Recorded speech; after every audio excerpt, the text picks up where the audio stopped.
Hello, my name is Deborah and I serve in Paris, France.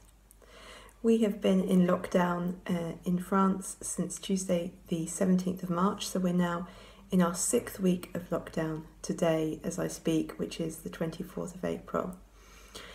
During that time, there have been around about 22,000 people who have died of coronavirus in France, both in hospitals and care homes, which, like many places in the world, have been very badly hit.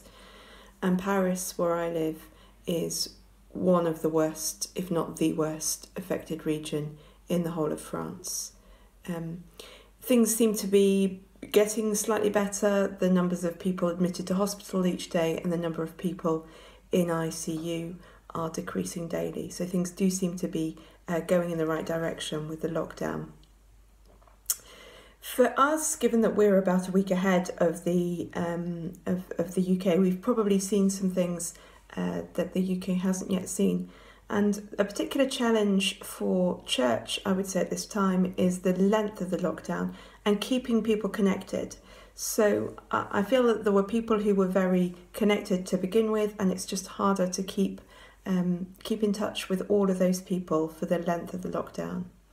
Personally, I've been facing some other things as well. I've had a couple of insect infestations in my flat, which hasn't been easy to deal with when I haven't been able to get out much. But there have been encouragements and blessings at this time. A large part of my role is to train women, particularly in doing one-to-one discipleship and in studying the Bible with others, and with people who've been on furlough from work, or just have a bit more time on their hands because they're not having to travel to work to and from work each day. It has meant that I've had more opportunity to meet up regularly virtually with some women of the church and to be training them.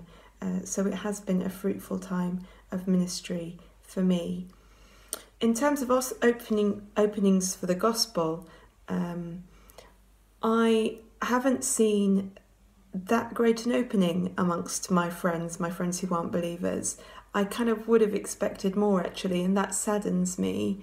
But there have been times for building friendships more deeply. So there are a number of friends that I've been in touch with a lot more during this time than at other times. And in particular in my building that I live in, my block of flats, we've set up a WhatsApp group and people are really looking out for one another. So that is a great joy. So I think there are friendships that are building which can later be an opportunity for gospel witness.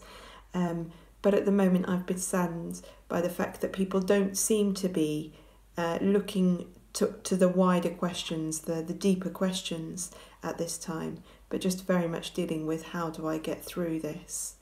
In terms of how can you pray for me and for France, please pray for God to soften people's hearts, for this hardness to the gospel to be softened, to be taken away. And please pray for our church Connexion to keep on persevering. We are told by the government that it will be probably at least mid-June before churches are allowed to meet again. So do pray on for perseverance.